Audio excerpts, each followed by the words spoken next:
আল্লাহু গনিয়্যু ওয়া আনতুমুল ফুকরা। মহান আল্লাহ পাক বলতেছে আমি একমাত্র ধনী আর তোমরা হচ্ছ ফকির। শুধু ফকির বলে শেষ করে নাই আল্লাহ পাক, বলছে তোমরা ফকিরের গোষ্ঠী ফকির, তোমাদের কাছে কিচ্ছু নেই। তার বাস্তব প্রমাণ আমি আপনাদের সাথে তুলে ধরতেছি। আল্লাহ পাক যে বলছে যে আমি একমাত্র ধনী আর তোমরা হচ্ছে ফকিরের গোষ্ঠী ফকির, তোমাদের কাছে কিচ্ছু নেই।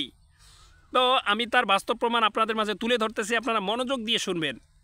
একজন যত বড়ই রাজা হোক, বাদশাহ হোক, মন্ত্রী হোক, মিনিস্টার হোক, তেনার বাড়িতে যদি আপনারা মেহমান হিসাবে 50 জন ব্যক্তি সন্ধ্যার সময় গিয়ে উপস্থিত হন আর 50 জনে 50 রকমের খাবার যদি খেতে চান, যত বড় মন্ত্রী হোক, মিনিস্টার হোক, রাজা হোক, বাদশাহ হোক, 50 জন 50 রকমের খাবার আবদার করলেন সেই বাদশার কাছে, সেই রাজার কাছে।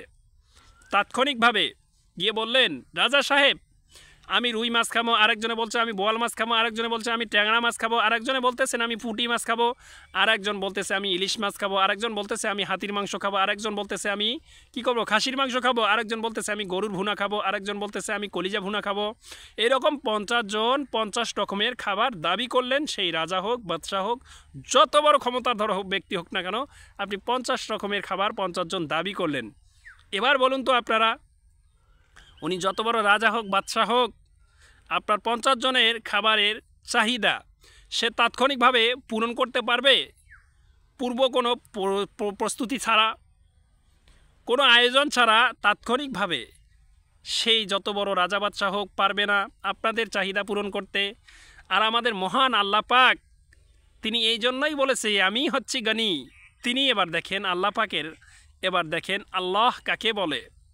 তিনি এই যে পৃথিবীতে লক্ষ কোটি কোটি জীবজন্তু সৃষ্টি করেছে, আমরা মানুষ, আমাদেরকে সৃষ্টি করেছে।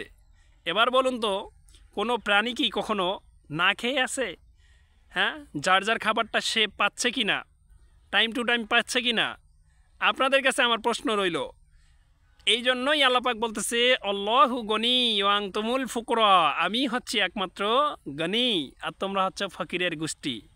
তো আল্লাহ পাক আমাদের অহংকার মন থেকে দূর করে দেখ। আমাদের সামান্য কিছু টাকা হলে আমরা কি করব দিশা খুঁজে পাই না। হ্যান করেঙ্গে ত্যান করেঙ্গে লাঠির কে আনগার মুগুর ভরেঙ্গে, কি করব না করব কোনো দিশা খুঁজে পাই না। আরে বাবা, এখনই মৃত্যুবরণ যদি আমাদের এসে যায়, খালি হাতে চলে যেতে হবে। এই জন্যই আল্লাহ পাক বলছে আমরা ফকির। আল্লাহ পাক সবাইকে বুঝার তৌফিক দান করুক।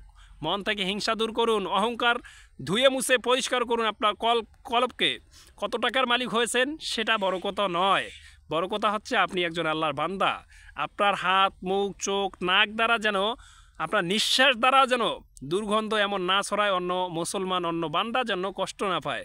সমস্ত দিকে খেয়াল রাখবেন। আল্লাহ পাক সবাইকে তৌফিক দান করুক।